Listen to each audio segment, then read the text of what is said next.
Hey folks, welcome back to Undabe Africa. This is Chris coming to you live from central Pennsylvania, and today I have a special feature, a special guest today, one who people have asked me to bring on the channel, and this will be a first for me. I've never interviewed a pugilist, a boxer before, so this will be a first time for me, so it should be interesting. I think the safe thing, the good news here is that he's on the West Coast, I'm on the East Coast, so if I make him angry, I'm safe. I don't have to worry about him coming after me. But anyway, folks, let's go ahead and get started without any further delay. Welcome into the channel wherever you are around the world. And I'm going to start you off right here. Our guest today is Chris van Heerden. He's the former IBO welterweight champion of the world. Guy's a boxer extraordinaire. We're going to talk for the next hour about his boxing career, about South Africa, and also perhaps about coming to the U.S. And we'll probably touch on some tragedy that happened with his family. So with that, I'd like to welcome Chris van Heerden to the channel. Chris, welcome. Oh, got you on mute. Your mute's on. I had you put the mute on. Sorry. That's my fault. There we go. Can you hear me? I can hear you 5 by 5. 100%. So excited to be on the show. Thank you for having me. Wow, that's awesome. Thanks for that endorsement. That's glad to know that you're happy to be on the channel. So Chris, former IBO welterweight champion of the world. That's nothing to sneeze at, man. That's a pretty big accomplishment. You know what? Blessed, hard work, former IBO world champion, former IBF International champion, South African champion, Africa champion. Yeah, it's been a journey. So you had, as if I'm not mistaken, you had 31 bouts to your record, okay, and you had what about 12 or 14 knockouts? 12 knockouts, 28 wins, 2 losses, 1 draw, and you know the one loss over in Europe in Serbia was controversy, so I never saw that as a loss. So yeah, no, fair. The one guy who beat me is the current IBF WBC welterweight world champion, Errol Spence from America. No, that's fair. That definitely was a controversial bout. So let's see. So when did you start boxing? I think that's the first question we want to ask. The age of 6. My father was a professional fighter way back in the 80s. And, you know, I'm one of 7 boys. And my dad forced me. My dad took me to a gym and he said, you will do this. And that was it, man. I was 6 years old. All right, so listen, I know you're on the West Coast and I'm on the East Coast, but I'm going to have to just interject here very quickly. When you say way back in the 1980s, that's, you know, okay, easy there. That's not that long ago. 40 years ago.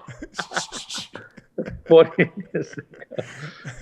Yes, it was 40 years ago. Oh, my goodness. It's crazy how long ago that was. Yeah, no, but that was my coming of age decade. Graduated high school in 82, went to university in 82.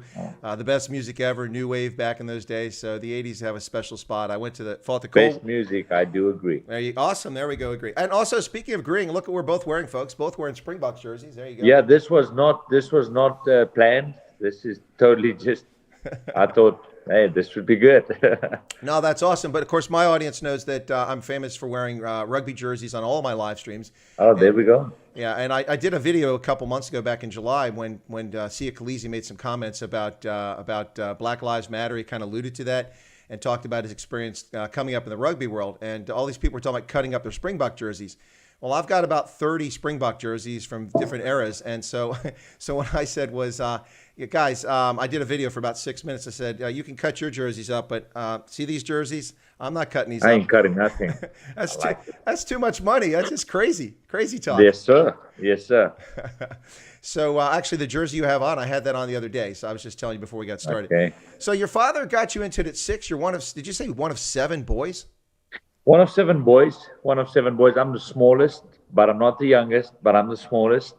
And you know what? My dad at a very young age knew that, you know, I was a very, and I'm still am, laid back. I don't like violence. I don't like the whole fighting thing. I was a very shy kid. I was scared of fighting. And my dad saw something in me and he said, son, you're going to become a fighter. And age of 6, took me to the gym. Didn't want to do it at all. Hated it, scared of it. But my dad made me do it. Very thankful today. It's given me a voice. It's given me character. It's given me charisma. It's given me, you know, I am who I am and I'm doing what I'm doing because of the background of boxing. So, yeah, taught me a lot about life.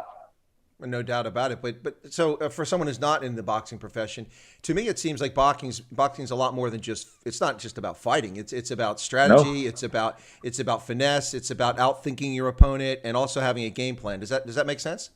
100%. I like to say boxing is like a chess match. There's so much more going into it. We study our fighters. There's reasons why we do things. One thing leads to another thing. What you do something because you're setting up something. You step somewhere because if I step to the left or I step to the right or I put my foot here or there, that it will lead to something. Boxing is not just about two guys beating each other up. There's so much preparation going into it. There's so much more to boxing. It's a skill. Yeah, you're right. No, absolutely. It's the thing about Muhammad Ali. It seemed to me that Muhammad Ali, a lot of his success was intimidating his opponents outside of the ring. Yeah, that's it. That's him and one other guy, Mike Tyson. Oh, yeah. Well, I mean, one other guy, Mike Tyson. They won the fight before they even stepped in the ring. And to be fair, they intimidated you. To be fair with Mike, if he didn't beat you outside the ring, he'd always bite your ear in the ring. So there we go. I've got some crazy stories of me and Mike. It's crazy, but that's for another day. Well, listen, I mean, people look at him as such a crazy character, but I mean, the people I've talked to who've met him said he's the nicest guy. He's a pretty cool guy, man. You laugh a lot. He makes you laugh, but he is a crazy dude. I've had one incident about 5 years ago with him in the gym, and he brought over a kid, one of his kids, one of the guys he was interested in, strong American kid. He brought him into the gym for sparring, and at that time, the guy was one division above me, and I was trained with Freddie Roach, the legendary Freddie Roach. And Tyson showed up with this guy, pretty strong kid. And Tyson said, "Yo, Freddie, I need someone to spar with my boy." And Freddie, there was no one else but me. And Freddie said, "Yeah, I got this kid from South Africa." And Tyson gave me one look, and I was way smaller than his guy. And Tyson said, "No, don't waste my time, man. Give me someone that can handle themselves." And Freddie was like, "Hey, give this kid a chance. Give him a shot. Just watch." And Tyson was loud. Tyson just encouraged his fighter to beat me up. He was like, "Yo, get rid of this white boy. Send this white boy home. Knock him out." And it was loud and it was swearing. I was a little nervous, and I thought to myself, okay, so round one, we sparring and we seeing what do you bring to the table. It was a pretty touch and go first round, and the whole round Tyson was just yelling at his guy like, "Yo, get rid of this white boy. Knock this white boy out," and he was swearing. Round two, Freddie said, "Okay, Chris, do this, this, and this." So round two, I started beating up Tyson's boy. Going into round three, Tyson was like, "Yo, white boy, get this man out of here. Send this man home." And Tyson just turned on his own guy in round three. And I was like, this is crazy. Such cool stories, man. No, that is an awesome story. I'm sure you've got tons of them. As a 36-year Army veteran, a combat veteran, people always ask me to tell war stories. But I got to tell you, Before we go on, Yes. I just want to say thank you. From my side and everyone listening, I want to thank you for your service and what you've done and what you've risked your life. And I appreciate you and I thank you for everything you've done. Thank you, sir. Wow. You are the real hero, you are the hero. So thank you. It's very kind of you. I don't know that I'm a hero, but I mean that. Very kind I mean of you. that. Bye, donkey. It's very kind of you. It's awesome that people respect veterans. It's really cool. I have so much respect for you. I am no one compared to what you do. So thank you. Wow, now we can continue. We have to be careful here. It's going to turn into mutual admiration society.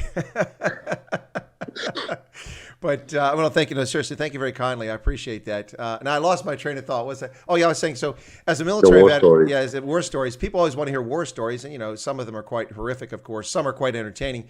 But, I mean, everybody's got war stories. They've got good stories. And I'm sure you've got tons of them from the boxing world. We'll probably get to some more as we go on. But that Mike Tyson story, that's pretty good. So your dad got you in the age of 6, one of 7 sons. Now, did you grow up on a farm or did you live in town or what was the deal? A plot. Like we grew up in South Africa on a plot.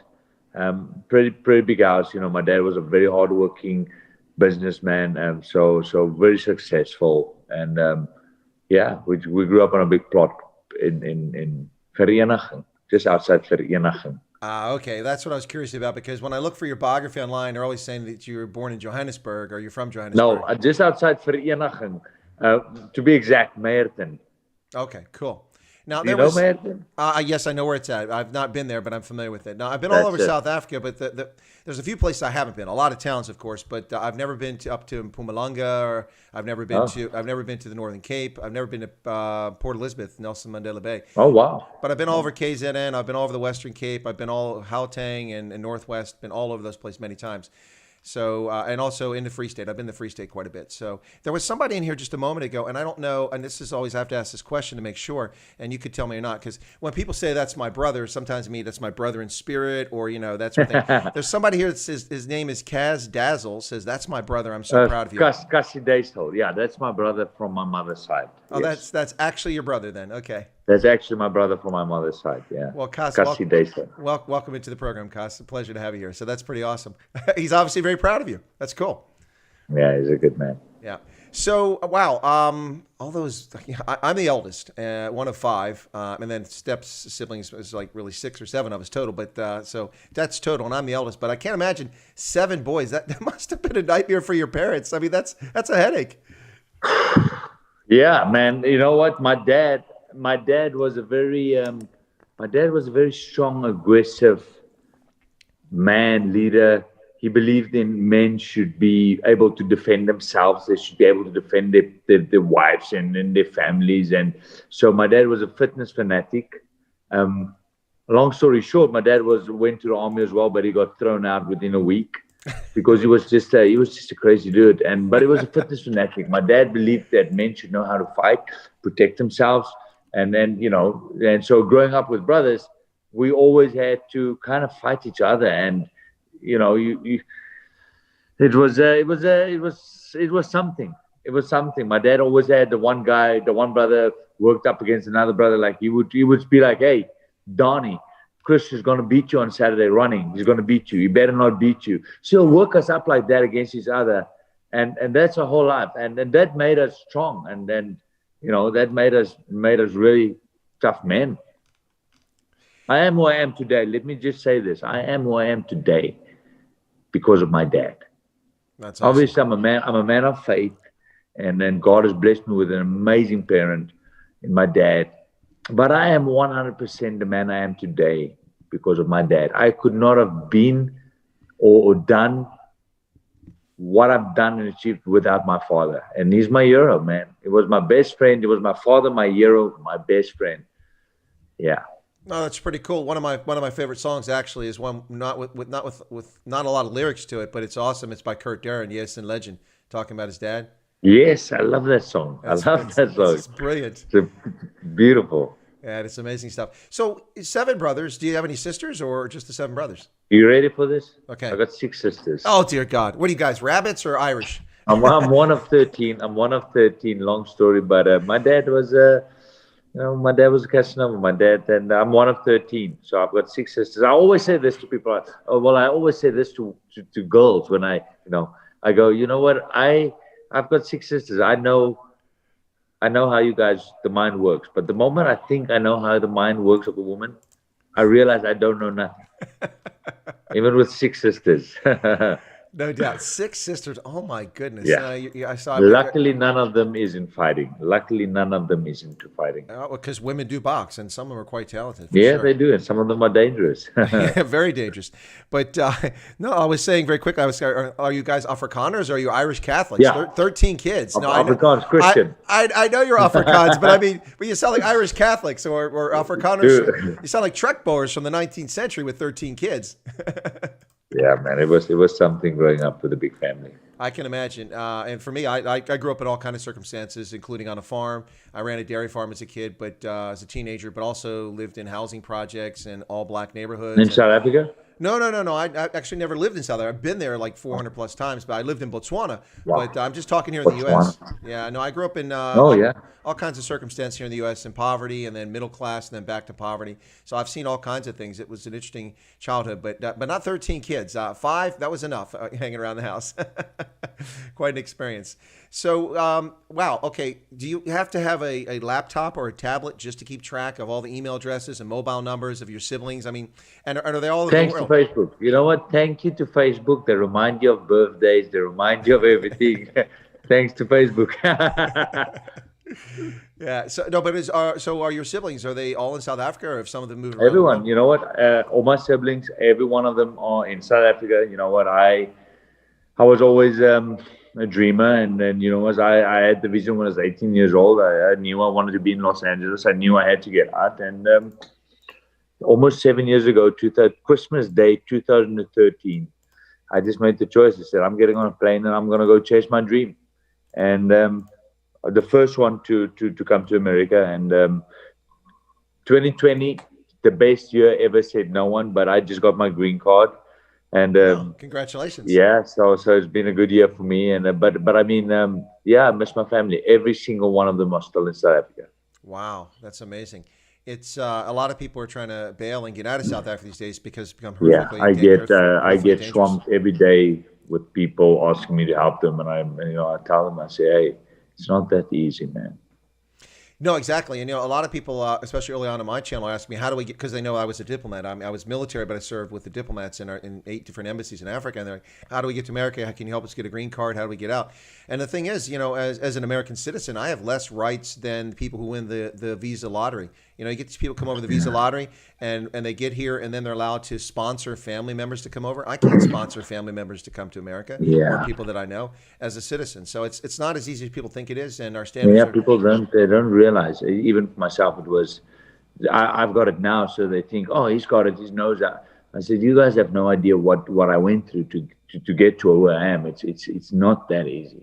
No. It's not, and it's sad, but it's the truth. That is in fact the case. Yeah. So you started boxing, is it professionally in 2006 and then came to the States in 2013? 2006, I turned 19. Um, Started professionally, won my first world title at 24. Um, Came to America at 26. I'm unbeaten. I've never lost on home soil in South Africa. And I'm 9 out of 10 in the career. At the moment, I'm 9 out of 10 in America. Won 9 out of 10, lost to the current world champion. And I think the latest I've seen, I think I'm number 25 in the world right now. And, I'm proudly South African. But I have there's so much more to me. There's so much more to me than just a boxer. There's so much more reason to me why I'm boxing, why I'm doing what I'm doing. And I'm sure we'll get there. But yeah, turned professional 2006. And you're still boxing. So you're not past Yeah, it. you know what? Luckily, you know what? Back. I want to say back in your days. That makes it sound way back. But that respect thing is going away now. But in the days of Muhammad Ali and those guys, when you hit 30, 32, people would say it's time to retire, right?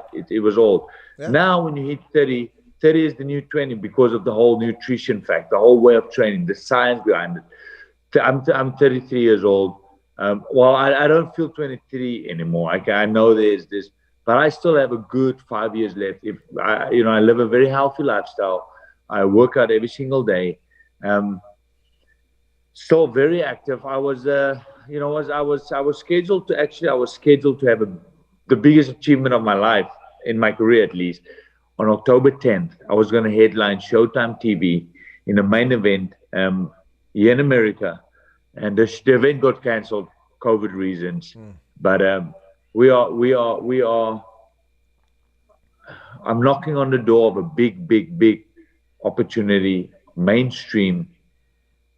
Big audience, and it's not so much more about me fighting to become a world champion. Obviously, I came to America because I want to inspire. I want to inspire people in Africa, South Africa, kids, because the sport is dying back home, and because they don't have role models where they look up to and say, "Hey, but him is in America. Look at them fighting in Vegas." Look, they don't have people inspiring them, and that's why I came here. Because of my vision.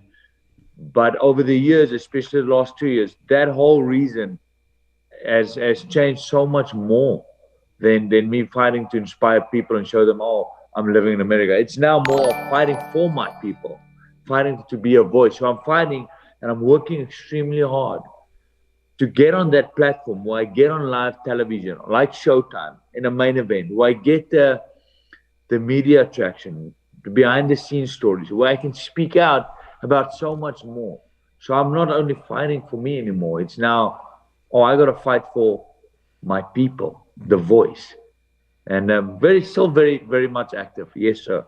No, that's awesome. And that's the thing. It's here in America. For a long time we have people misusing words, and you mentioned the word hero earlier, and we often hear hero attached to sports personalities. And to me, I say no, they're not heroes. They're sports icons.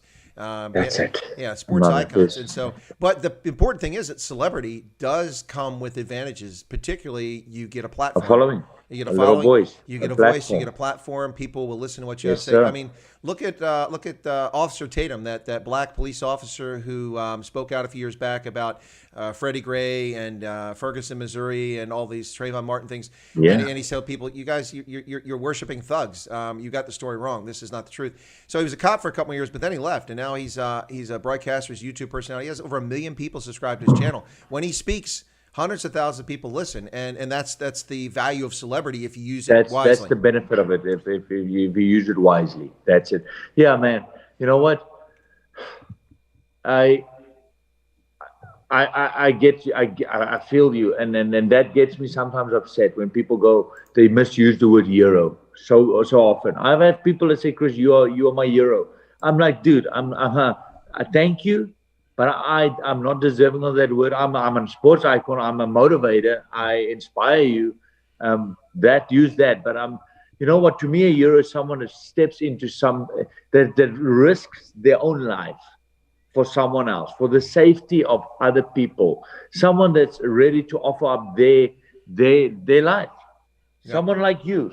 My dad's my hero. Why is my dad my hero? My dad turned his back on a man with a gun to protect his son.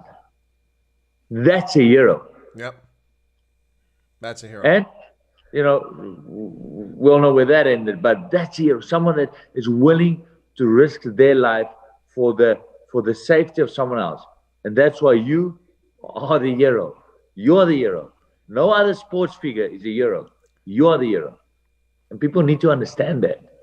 They shouldn't misuse the word hero.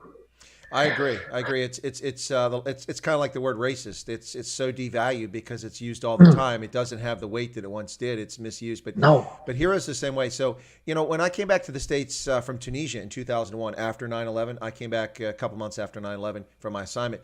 And people saw I had an army jacket on because I had a rain jacket, and they'd say, "Oh, you're in the army? Yeah, let me buy fuel for you. Let me buy your food. Let me buy food." I'm like, "No, that's okay, thanks." And they'd be very friendly, and respect our veterans and everything. I'm like, thank you very much. But even back then, I said, listen, I appreciate the support, but listen, you got everyday heroes that are around you each and every day. Law enforcement, you have police officers, you have first responders who rush into fires, firefighters, people who put their lives on the line each and every day to help and save other people. And those people are true heroes. So don't forget them. And I still say, especially today with all the nonsense going on, people disrespecting law enforcement over a couple of incidents that are blown way out of proportion. It's just horrific. I say this to people. I say and I'm replying to South Africa now. I go, not every white man is a racist. Because one white man is racist doesn't make everyone a racist. Not every black man is a murderer because one. I said, and it's like you just because one law officer has done something bad doesn't make all of them bad. There's one. And then it's sad. It's sad. I've got dear friends here in Los Angeles. One of the captains of the LA SWAT team is in my gym, and a very good friend of myself. And I feel for him. I phone him often, and I speak to him, and I say, "Bud, thank you. I know it's tough to be you right now, but thank you." And then it's crazy. It's he opens up to me, and I'm like, I don't want to be him right now. It's so tough and it's so unfair. Because of one guy. No, it's unjust. It absolutely is, and it drives me nuts. And the whole thing is, it's all for political purposes. I mean, we see the same thing happening in South Africa, not to law enforcement, but to groups of people who are being targeted based on the fact that someone else wants control and power.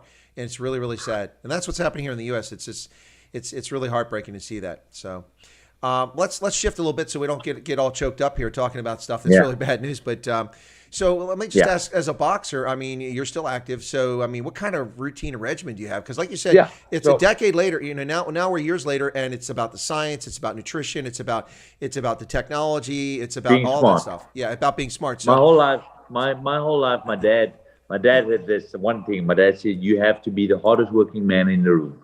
You got to work extremely hard. So I would run long distance. I would run hard. I would train hard. I would put my body through so much. But you can do that when you're in your 20s. Yes, you can. But when you get to your 30s, it becomes more of, I got to train smart now. And luckily, I have the resource. We're living in a time where we do have the resources of training more clever with the nutrition and the way you eat and the recovery and what we have at hand for recovery. So, but I still work extremely hard. I still have the mindset of, hey, I got to be the hardest working guy in the room. I still have that mindset, but people don't realize as hard as you work, it becomes now as you got to recover equally. Mm-hmm. So you got to be smart in recovery. What do I do? Like today, I've got an appointment today where I go to this recovery facility where we do an ice bath. A 0 degrees Celsius, 37 Fahrenheit ice bath for 6 minutes. So you put your body in there for 6 minutes. I'll tell you, the first 90 seconds is such a mental blowout because you want to quit and you want to get out and your body hurts. But once you push through the 1.5 minutes, your body starts adjusting and you get through the 6 minutes and it's such a good feeling. And then I do the hyperbaric oxygen chambers, which is, you can read up about it. Like, it's amazing. It's amazing how we have this at hand. Like, for example, I can now hold my breath for like 2 minutes, 20 seconds. Wow. And then I get in the oxygen chamber and I can hold my breath for 3.5 minutes. Wow. And it just helps you to slow down your oxygen and help with the red blood. But anyway, so a day to day for me, let's use tomorrow. I'm going to say tomorrow is Monday morning. I will wake up and I will go for a 45-minute jog. Nice jog, 45 minutes around 6 a.m. tomorrow morning. And then I'll get home, I'll relax, take a shower, have breakfast, recover a little bit. Then at 12 p.m. I'll be in the boxing gym. And that's where we focus on the jumping rope and the bag work and the technique and the game plan for about 2 hours. Mm-hmm. Then I'll get home and recover and do my thing. And then tonight I'll have a quick heart rate exercise. So it's an ab workout about 30 minutes. And a quick heart rate explosion. So I'll get in the salt bike and we'll get my heart rate up into the red zone for about 10 minutes. Mm-hmm. And I mean, that's Monday. And Tuesday we'll be sparring and Monday to Friday I eat very healthy. It's as hard as you train. I tell people this: you can train as hard as you want to. But if you're going to go home and eat cake and then be bad, you're going to get nowhere. Yeah. So the nutrition side of all of this is part of it as well. And this is what I tell people. I say, give me the workout. Give me the training every day. It's fine. The tough part is the diet. Yeah. That's a challenge by itself. And because at some point you get to a point where you got to train 3 times a day and for consecutive of 8 weeks at some point, and I got to make weight. So I fight at a certain weight division, which is welterweight. So I'm about 10 pounds out. So you got to cut the weight. But how do you maintain the intensity of the training and you still got to diet? So you got to eat less, eat right, maintain the energy levels. It becomes so much more. There's so much science going into it. What do I eat? How do I eat it? When do I eat it? It really makes a difference between a A-class fighter and a B-class fighter. It's something like a nutrition-wise thing. It's true. No doubt about it. It's it's interesting you mentioned that because, I see people aside from the sport of boxing. Of course, in the military, you got to stay fit. You got to train all the time. I mean, not to the same level, but certainly you got to be fit to carry, 70, 80-pound rucksack, and face combat. I've got a question for you. Yeah, go ahead. So you were in the military. You go through the whole fitness thing. Mm-hmm. And I remember my dad being in the army. I mean, we would talk about the 2.4 kilometer run with a full kit, your gun, the army boots, and you have a cutoff time. So the 2.4 kilometers is what, 1.6 miles? I think it's 1.6 miles. That's Did about you right. do that?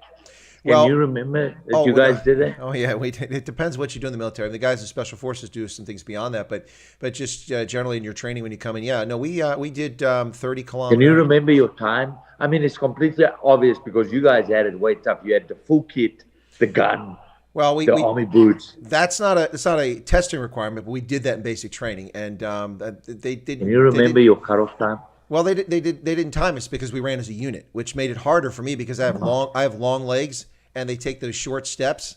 All the people in front of you, so it's rough on the shins when you can't take a full stride. But I did do the 2 miles with full kit when I went to the air assault school. And what happened is that they take so many people because everyone who's assigned to Fort Campbell, Kentucky must go to the air assault school, and many arrive as new soldiers. They've never been to the school.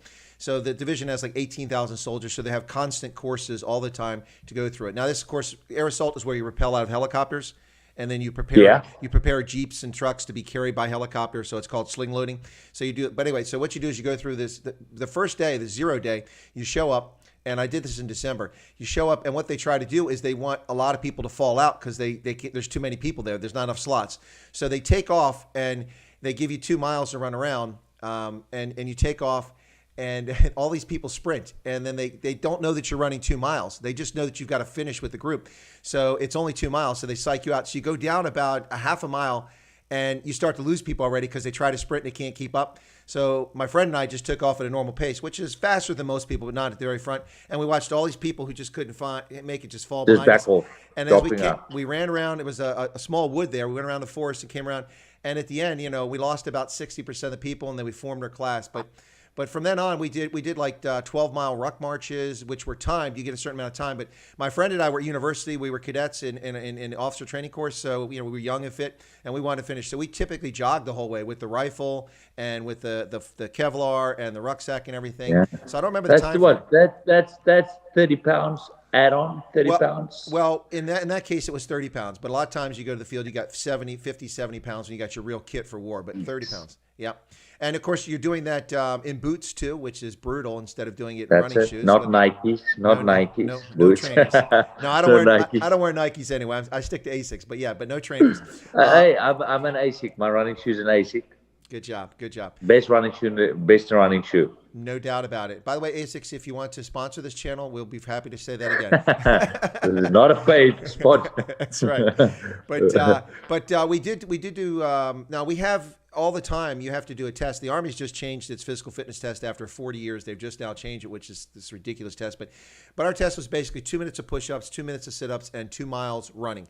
And for the 2 miles running, when I was 18 years old and I was a private in basic training, I ran 2 miles in 10 minutes and 34 seconds, that's not a world-class athlete, but that is not far behind world-class athletes. No, you are beating me when you had a full. Oh my! Oh no, that's not with kit. That's not with kit. That's just My best mile on the track, 1 mile flat out, was 5 minutes 23 seconds for my first mile. Yeah, so I would have beaten that over 2 miles at that age. Yeah. Okay. Wow. Well, but Chris, remember, I'm 6'2". I got some long legs here. no, it's still, sir. That lungs. It's also to do with the lungs. It is. Yeah. So you might have the legs, but if you don't have the lungs and the push, I'm gonna beat you. So that takes something to have that. So. And then what happened is into my 20s, I was running habitually 11:30, 11:20, 11:30. I slowed down a little bit. Phenomenal. Then in my 30s, I was around 13:35. Still, that's in my mid 30s. By the time I got to my 40s, I was running around 14, sometimes 14:30. And the last time I ran, it was I think 15 something. But that was over the age of 50. 2 miles, eh? 2 miles over the age of 50. Wow. Yeah. a lot of 20-year-olds cannot do that. Oh, I know, and I took a lot of pride in that because I'm out there at 52, and I'm dusting the 18 and 20-year-olds sitting back. You know what? I have two very good dear friends of mine living in Los Angeles. One is both are in the film industry. The one is a phenomenal actor, and the other one is a director. The one is 58, he's almost 60, and the one is 55. Two of the hardest working men I know. They're going for their late 50s. They inspire me because of how it's amazing how. I have so much respect for you guys. Anything above 40, I mean, and Union 50, I mean, and still running. I mean, I'm thinking of my dad, because my dad was 6 to 1 and he would still wake up. My dad would wake up every day, every single day, and he would go for a 2 kilometer jog and he'll hit the boxing bag. He was 61 years old. And I would look at him and go, Dad, how can I ever be lazy if I have a role model like you? And that's why guys like you and my friend Gary and Frank and my dad, man, you guys are motivators. Hey, Chris, not the just a second here. There's someone here who actually helped set up the stream, and he's got to go, so I don't want to miss him. Shack Dweller, No. I did see your comment. My apologies, but we're having a Leka conversation here. It's going really well, so I'll just get into some of the comments now, Chris, if you don't mind. Shack Dweller said that please let Chris know that Shack Dweller met you years ago with your cousin Melissa. His name is actually Tunes. So anyway, Okay. He met you with your cousin Melissa. So he just wanted me to share that. Folks, you're listening to Chris Wide Africa on the Indaba Africa channel. I'm Chris, right here in central Pennsylvania. My special feature guest here on this lovely Sunday is the former IBO welterweight boxing champion of the world and a current boxer ranked way up there. This is Chris van Heerden, who's living in California at the moment and training out there. We're just talking about working out and being fit.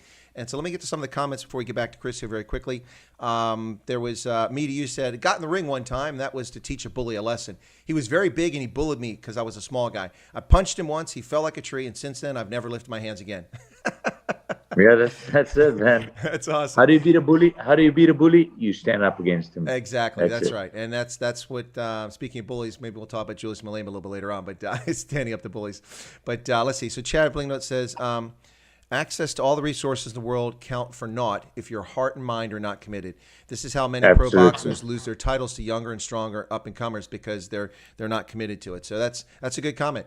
And then this one here, this is one, I don't know if you have anything to say about this, Chris, but I'll ask this.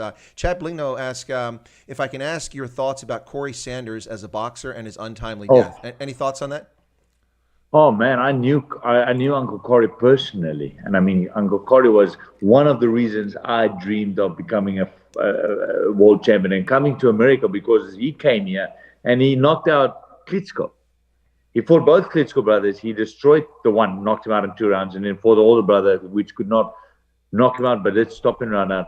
Uncle Corey as a fighter, one of the most talented, fastest heavyweights we've had. And then his murder in South Africa was shocking. It was sad. He died a hero because, he wanted to protect his daughter. And taken from us way too soon. But yeah, one of the best heavyweights we've had. Yeah. Yeah, thanks for sharing that. So, we're talking about working out and fitness and how it matters. And I was going to get to a little point there, and I'll get your thoughts on this. But before I get to that, Robin, who is a longtime viewer of the channel, she's from the Western Cape. Robin says, okay, I'm running in the morning. So, see, got people motivated. But Chris, what I was getting at earlier is that, and we started going off base, but a little bit. But let me get back to this. The thing is that you see a lot of people who don't understand the importance of being fit, and I'm not talking about being world-class boxer like yourself. I'm just talking about a modicum of fitness just for your cardiovascular system, just for your limbs, your sinews. You got to use your body parts and not just be sedentary. So what I always tell people, because you always see New Year's resolution, I'm going to lose 10 pounds and I'm going to do this. If your motivation is to lose weight, unless you're grossly obese, then you probably have the wrong motivation. Working out should be about being healthy, being able to sleep properly because your body's functioning properly. People lose sight of the fact that thinking more clearly. Exactly. People lose sight of the fact that your body is a machine, and you got to take care of that machine. You got to maintain it. It's diet, it's exercise. And when I say exercise, I'm not saying you got to go out and run 5 miles every day. No, if you walk 3 days a week for an hour, that's a good start. That's it. That's a good start. Exercise. Exactly. And that makes a difference. It helps you mentally. It helps you sleep better. For instance, for me, because of my height, if I don't exercise, I know it within a short period of time because my lower back, the muscles get weak from not working out, and I get sore back. I don't have a back problem, but if I don't work out and use those muscles and keep them strong, then they just get soft, and then I get pain there. So I think that's important. Yeah. So what do you it sounds like you agree with my thoughts on working out there. 100%. You know what? Never more were we so more. 2020, you can have all the money in the world. 2020, health is wealth. With this COVID thing going on, your health is your wealth, and people realize, oh, I got to be more healthy. I got to be more, my heart's got to be stronger. All of a sudden, people that's out of shape are the ones that's really worried. And they realize, oh, I can have all the money I want. Health is wealth in 2020. And it's true. You know what? If you wake up in the morning and you do the first thing you do in the morning is have a little exercise, I can promise you your day is just a bliss. Yep. For the mind, your mind is clear. It feels good. The endorphins you release when you exercise is you feel good. And like you said, this is what I tell people. I say, go for a jog. Their first impression is, oh, I'm tired. 3 miles, that's a long way. I never, cut that. This is the thing. For someone that wants to get into running, for the viewers, you want to really get into running, stop putting a distance to your run. Stop that. Yep. Take that out of the question. Put a time to your run. So I want to run, start off easy. I want to run for 10 minutes. I don't care how far you run in 10 minutes. Just run for 10 minutes. Yep. If it's a mile, it's a mile. If it's 0.5, it's 0.5. And eventually, do that for 2 weeks. Then you say, okay, I want to run for 15 minutes. Before you know it, you do run 3 miles, but take the distance equation out of your mind and add a time. You just want to run consecutively for 10 or 15 minutes. And that's a big start to health. One thing I do every morning, well, when I say every morning, I'm 80% of the time, I get in an ice cold bath. The very first thing I do, I wake up, I go to the bathtub, and the night before I run my bath, cold water, I let it stand overnight. I wake up in the morning, I go on my knees, I say a prayer, and then I stand up and I walk right to the bathtub and I dip myself into an ice cold bath for 2 minutes, and my body goes into a shock. Let me tell you this. It's the best thing you can do early in the morning because you feel you're awake, your body goes into a shock, you're awake, your metabolism gets a boost, your blood pressure gets leveled, and you feel alive. Start doing small adjustments. It's small things. It makes a big difference. It does. Yep. It's amazing. 100%. And so, yeah, that's the reason I tell people that when you make those New Year's resolutions, you're like, I'm going to lose this much weight. Stop. That may be a goal, but don't tie the exercise to it because you can exercise all you want. And if you don't control your diet, you're not going to gain anything like you talked about earlier. Yeah. But the reason for exercising shouldn't, unless you're grossly obese, should not be to lose weight. I mean, it can be an ancillary benefit, but the key with exercise is to keep your body fluid, keep it smooth, keep it working well for you. And here's the thing, like you said, Chris. To be happier. Exactly. To be happier and healthier. You get so many people who start those New Year's resolutions, they go out and they try to run 5 miles, and they come back and they have lactic acid buildup, and they're sore. And I'm like, no, stop. Just go walk for 10 minutes. And they quit, right? Just go walk for 10 minutes the first day. Do that a couple days later. Do it a couple days later. And after a week, if you're good with 10 minutes, do 15 minutes. Then do 20. People like, I'll never get anywhere. Oh, trust me, within a year, you'll get so far down the road. And you won't within a year, you run for 1 hour. Exactly. If you want to do it. But the thing is, you got to develop the discipline, the personal discipline. That's what's lacking. Consistency. Yeah. Consistency. Exactly. It's being consistent. I tell people, I say it's about doing the same thing over and over and over every single day. Use me as an athlete. I do the same thing. I rehearse it every single day. I do the same thing over and over. And when they see me do it, they go, wow, you make it look so easy. Yeah, because I'm consistent. It's consistency that wins the race. Absolutely. And people look at your photograph there on the promo banner and they see those lats and go, oh my gosh, how do I get those? Well, you got to be consistent. You got to work hard. Be consistent. Got to work hard. I got to admit, though, not playing the role of fanboy here, but man, those lats are impressive. Yeah, that's like almost like those fake rib things they make for Halloween costumes. Like, dang, that's awesome. You know what? I got a very short funny story. When I was a newborn baby, I had an operation for my kidney. I had kidney problems in newborn baby, so I have a long cut on my just underneath my abs. Mm-hmm. And whenever I take my shirt off or whatever, and there's a girl or whatever, and they see it, they go, "Oh man, are those real?"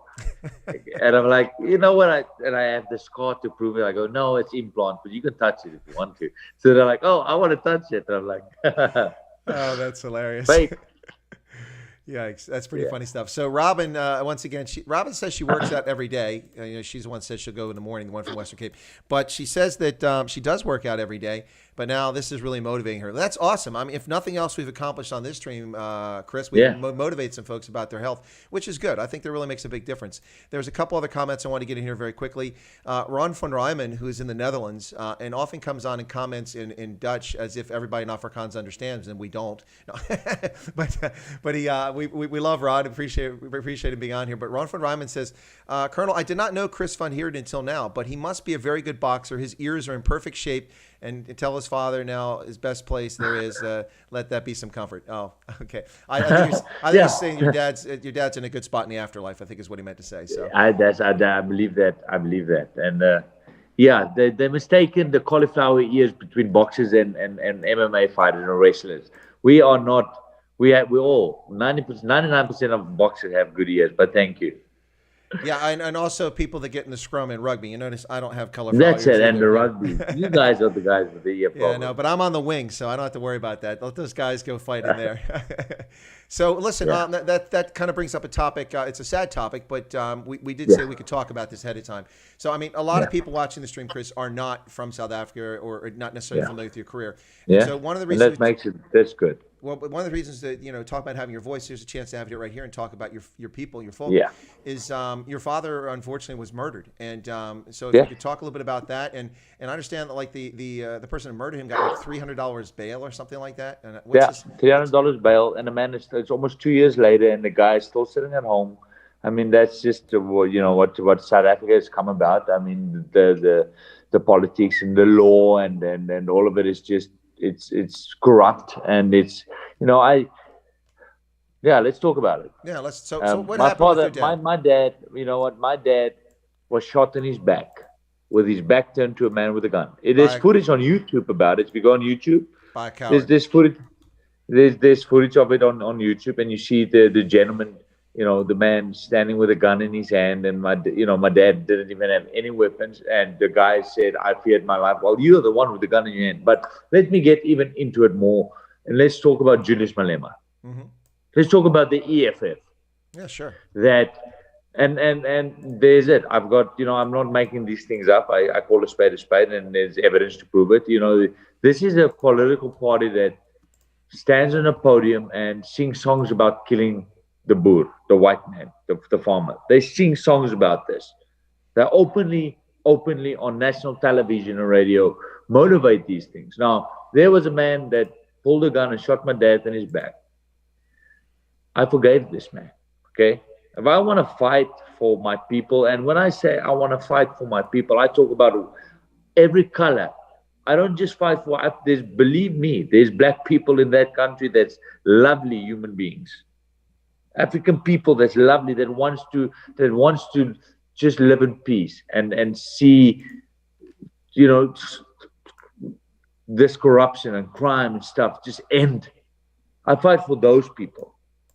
Now, here's a man that shot my dad. Now people say, how do you forgive him? Why? I was like, well, if I want to stand for something and fight for something, and me being a Christian, I had to find it in myself to forgive this man, because I forgave him not so much as for him, but more for me to be able to live my life. But then I said, there's a political party like the EFF that stands on podiums and sings songs about killing the white man, killing the farmer, killing the boer. I call this brainwash.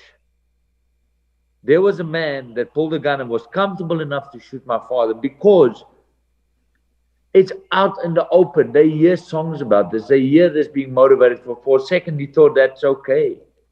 And I cannot blame him. And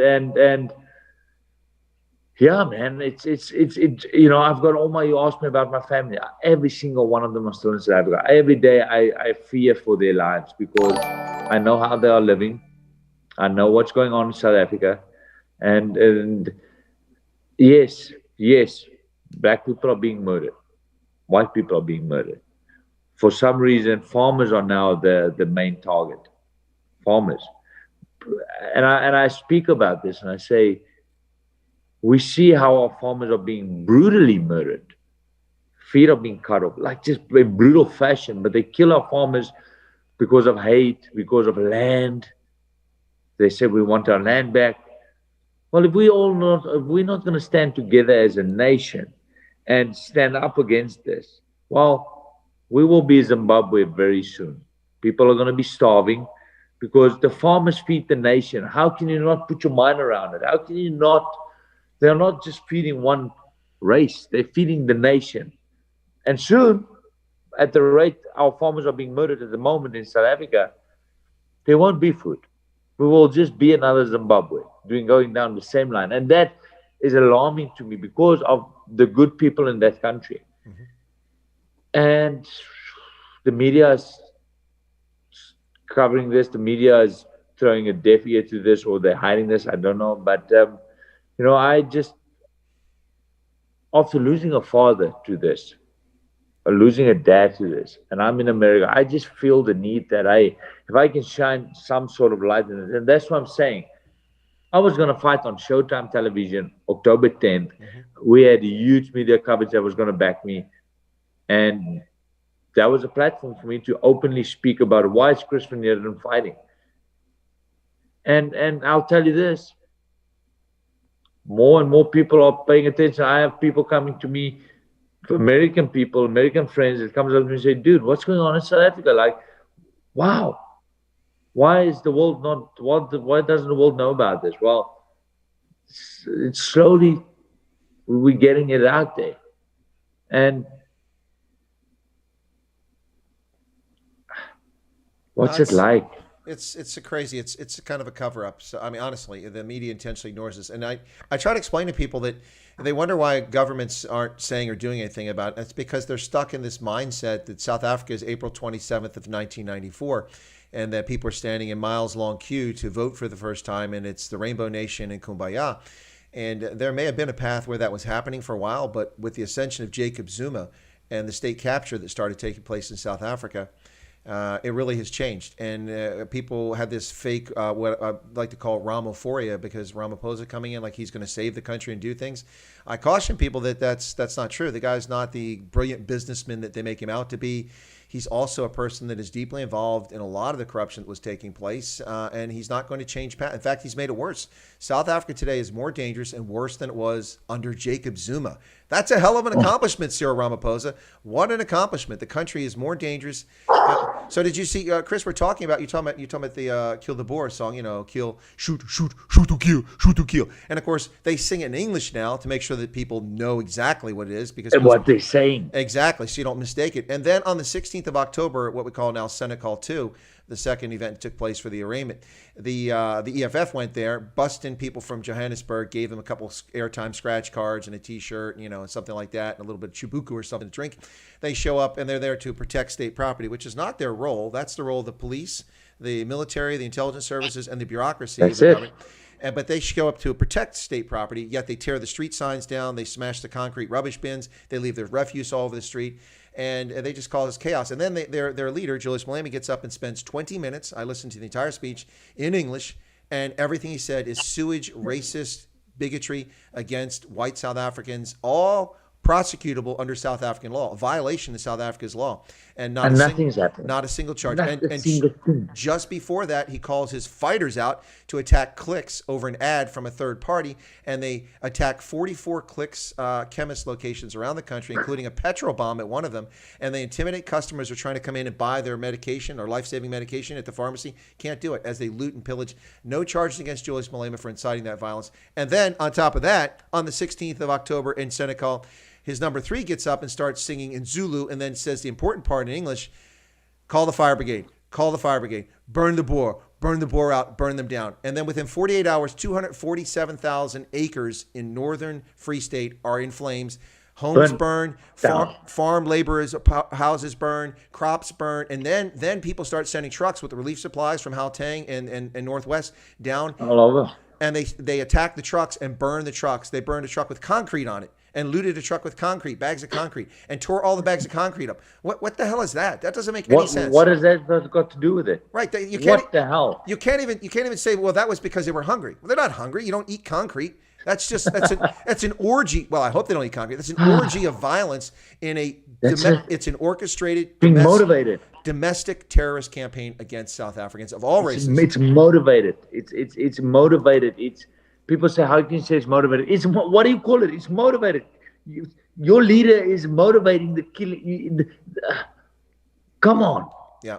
Let's be honest here. Let's be honest. Let's just call a spade a spade. And I tell, you know what? This is the thing. This is what makes me say, I've got so many African brothers that's lovely people supporting me, loving me, and believes in the same things I believe, and know and fight against the EFF, and that's tired of this. And then you get, I feel this is because Malema is what? Early 30s? Yep.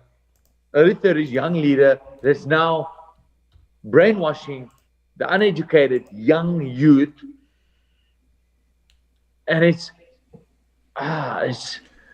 And meantime, the things the ANC are focused on are stealing people's liberty, destroying the economy, and playing this game of, leveling the playing field from the apartheid era. They've gone beyond leveling And then the playing let's field. talk about our police force. Let's talk about our military. Let's talk about they are the most corrupt, if I'm not mistaken.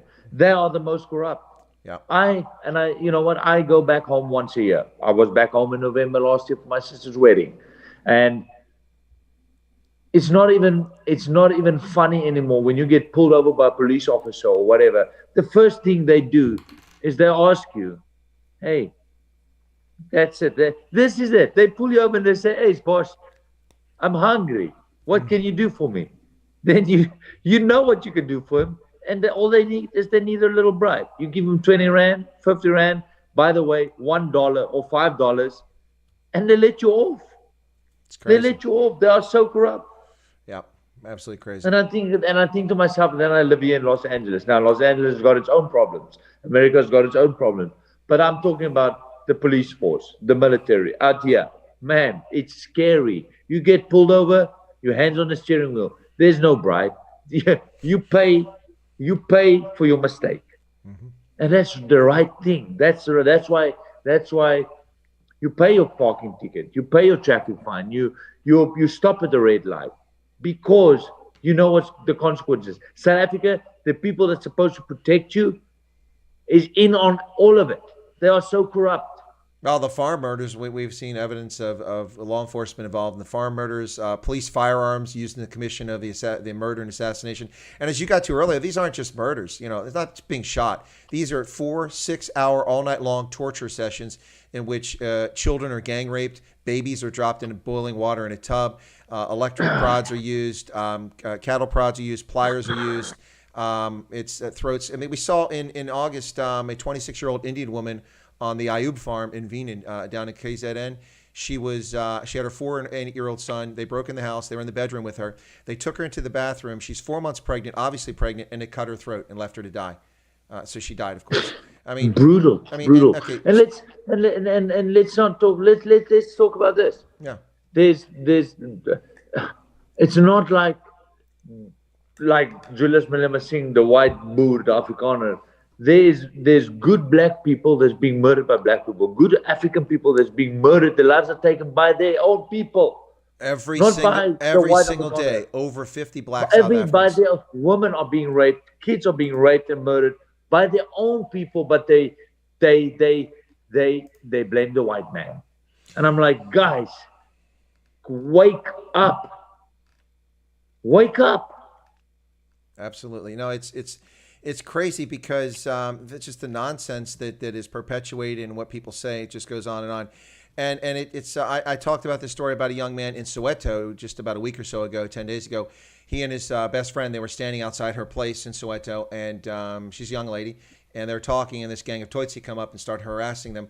And it's obvious that they want to drag her off and rape her and murder her based on the way they behave. And they're like, hey, you're with me. And she just kind of ignores them. So they get more aggressive. So her friend pushes the gate open so she can get under the gate and get in, and she escapes into her house. And so for doing the right thing, they shot him dead right there in the street. Yeah. Yeah. And you know what? The press barely talks about it. The television doesn't talk about it at all. And every time you talk about a white farmer being murdered in South Africa, you get this nonsense. Oh, you're just a racist. All you care about whites. That's it. I report on all South Africans that get murdered that I can find information. Yeah. I talk about the black people being murdered by the black people, the black women and black kids that are being raped and killed by their own people. I talk about that. I fight for those people, Exactly. but they don't want to see it. No, the moment you say a white man, it's like, oh, you're racist. You're Exactly. just fighting for the white man. Yeah. I'm like, I can speak up and say I'm fighting for all colors of people. I can say that. I can say I'm fighting for the black people being murdered by black people, the good black people that fear their life.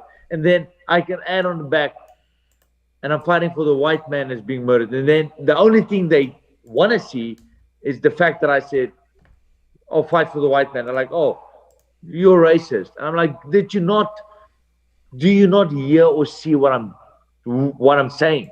Why are you guys so let me put this in perspective. Let me put this in perspective, Chris, real quick here. So I have lived in about 15, 16 different countries around the world. Lived all over Europe, been in virtually every country in Europe except for Albania and Bulgaria. And I've been all over the Middle East, lived in the Middle East. I've lived in North Africa. I've lived all over sub-Saharan Africa in 8 countries in Africa. I have obviously known tens of thousands of people, met hundreds of thousands of people in the course of my life. I do not personally know a single person in my lifetime who was ever murdered. And here in this conversation, we know about your father being murdered, and those who are able and comfortable sharing. Just really quickly, let me share very quickly just a couple things here very quickly. So we've got a comment from Emil. Emil says, our doctor was murdered, and my brother-in-law and his family nearly became a statistic. And then Jeanette said, I just chose to forgive those that killed my sister. And then Erica was nearly murdered on her farm. She was chased off her farm. It's just utterly insane. And this didn't just happen today. This has been going on for over 2 decades in South Africa, and the world has ignored it. The world has sat there quietly. The world must know. The world must know what's happening in South Africa. It must know. Yes, sir. Yep, absolutely. It drives me absolutely nuts. Thank you for using your platform. Well, I'm trying. We're trying to grow the platform. We're trying. Get more people to know about it. So get more people to know about it because it's really not being covered. There's a few, Sky News has talked about it a few times in Australia, and there's a little bit of reporting in the United Kingdom, but most of the media cover this stuff up. The media are so lame, so fake, so disgraceful, trying to achieve political narratives, and their job is supposed to be the role of the fourth estate. They're supposed to be the ones who call out the government when it's misbehaving.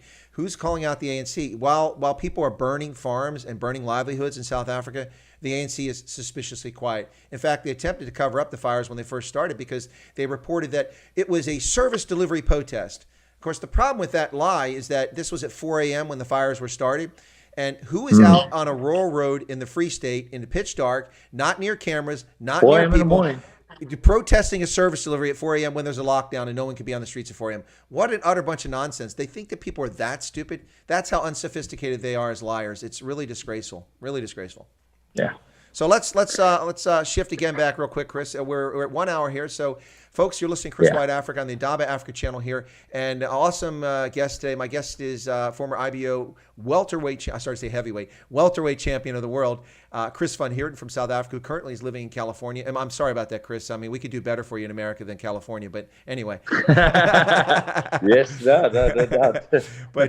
But he's my guest today, and I don't know if you can stay a little bit longer, Chris, or not. We got a few more questions. Are you able to stay a little bit longer? You got to cut out. Okay. You know what, boss? I got about 2 minutes, and I have to. I got a meeting and no worries. 30 minutes. Yeah. Busy guy. Plus, you got a big workout schedule. So we'll ask one last question here that came up.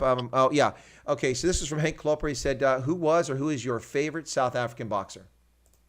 Harry Kutcher, Brian Mitchell. There's so many, but Uncle Harry Kutcher, man, the heavyweight.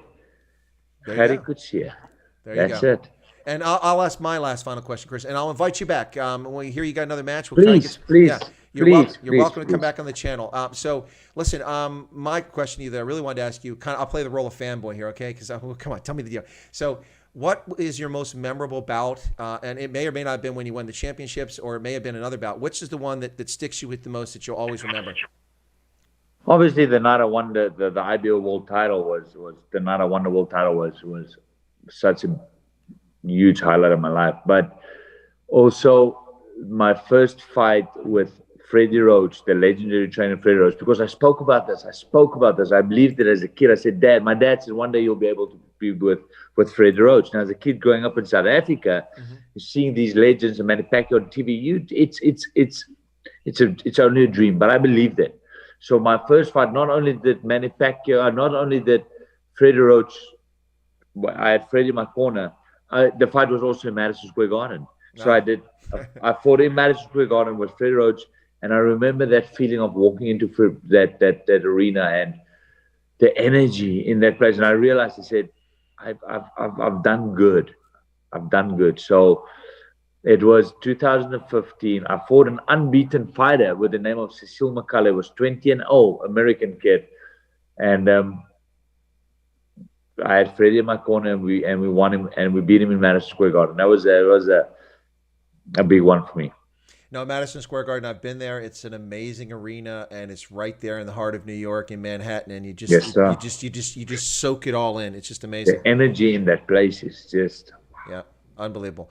All right, Chris, I got to let you go because you got stuff to do. I want to thank you for you're very kind with your time. It's been a pleasure to get to know you. I would love to be back on with you, sir. I would love to be back on, and I want to thank you again. You are the hero, and what an honor. What an honor. You're a good man, and thank you for fighting to be a voice and highlighting what's happening in South Africa. I mean, we need more people like you, and I want to thank you for trying and using what you have for the people out there. Thank you. Oh, it's my plaisir. It's my pleasure. So thanks a lot. My plaisir. Okay. So, thanks a lot. Chris van Heerden. Thanks a lot, folks. You, he's going to drop off now, ladies and gentlemen. And that was Chris van Heerden. There you go. All right. Well, thank you so much, Chris, for joining me today. That was a distinct pleasure. I really, really enjoyed that. And it's unfortunate we have to talk about some of the horrors of things. You know, we were talking about sports, but of course, it's an opportunity to talk about the bad things happening in South Africa. Of course, Chris knows them up close and personal. Sadly, his father was taken by a cowardly person who shot him in the back. But his father died a hero, and unfortunately, too many heroes in South Africa. Too many heroes. It's really unfortunate. And unfortunately, we're getting heroes here in America now who are standing up to thugs and fascists who are brutally attacking people in our own streets of America. It's just insane. I can't believe that this is the world in 2020. It's absolutely insane. But my many, many thanks to Chris van Heerden, former IBO welterweight champion of the world. Wow, my first boxer I've ever interviewed. That was pretty cool. I enjoyed it. Thanks for tuning in, folks. I'm not certain on the Night Owls edition today. I've got so much to do. I may do it, but if I do it, it'll be a short one. So maybe I'll schedule. We'll do a short one today if you guys want the Night Owl edition. And I want to thank everybody for tuning in. Also to Chris's brother for popping in there. That was a pleasure. I hope you become a subscriber to Chris Ride Africa. I think you'll find content that you find interesting and hopefully compelling, something you want to do. Please spread the word, folks, as we get more and more guests on here who have some experience in South Africa or who are South Africans, and also from around the world who know Africa. And thank you so much for tuning in, folks. We're going to go ahead and close it here in just a moment. But any last questions from anybody now that Chris has gone off that you might want to ask? Let me look over here.